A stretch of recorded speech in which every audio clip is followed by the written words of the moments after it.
The range of characters in Disney Epic Mickey is pretty darn broad. Everything from the earliest black and white characters up until about the late 60s. I didn't want to get much more modern with anything than that.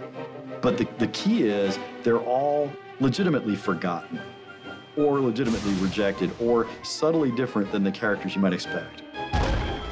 Well, it is entirely a good thing that we had these characters who had some Disney past, but not a fully realized Disney life.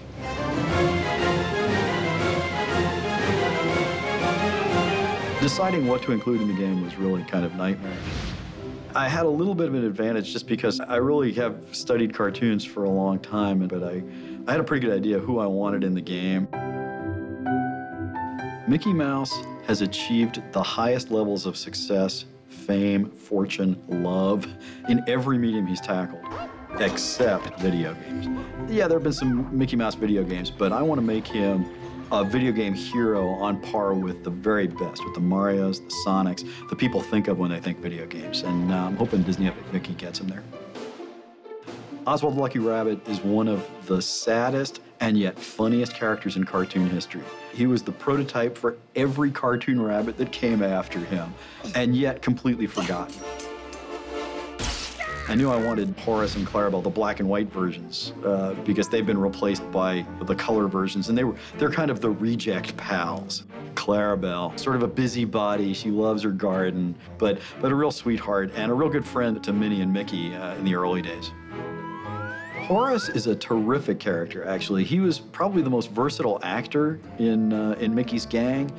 He could be a detective, he could be a cowboy, he could be anything. It's interesting that he kind of ended up getting forgotten because that kind of versatility and flexibility seems like it would be a useful thing in a cartoon series, but for some reason, he got left by the wayside.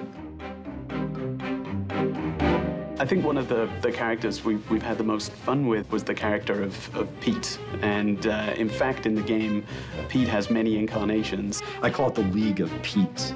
So around every corner, there's another Pete in a different costume. You know, oh my gosh, this time I'm dressed up as a little Dutch girl, like a Small World doll, oh my gosh. So he's always sort of humiliated by all the costumes that he has to wear. You know, Mickey, basically, by the end of the game, I'm hoping Mickey and the player are going, another Pete? The gremlins in the game were just ideas. They were going to make an animation short off of them, and they never got to it. So we looked at those characters, and we did what we do best, is what we brainstorm. We come up with ideas. In some cases, like the gremlins, they didn't have any personalities. They didn't have any motion or animation or life that we could imitate. We had to come up with our own personalities and our own animation styles for them. It brings a certain level of challenge because you've got such a high bar to live up to make them a Disney character.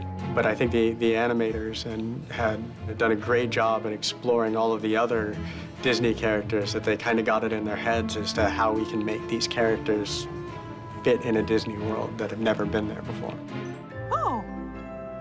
The most satisfying thing about working with lost characters and forgotten characters is remembering them and knowing that you're at least a small part of bringing them back into the public consciousness.